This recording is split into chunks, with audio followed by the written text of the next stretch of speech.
വെട്ടത്ത് കൊടുക്കും എന്നിട്ട് അടച്ചു വെക്കണത്.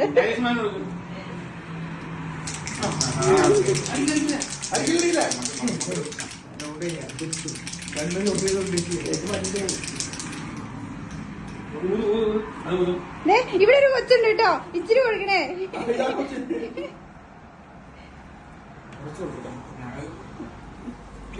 കണ്ണേ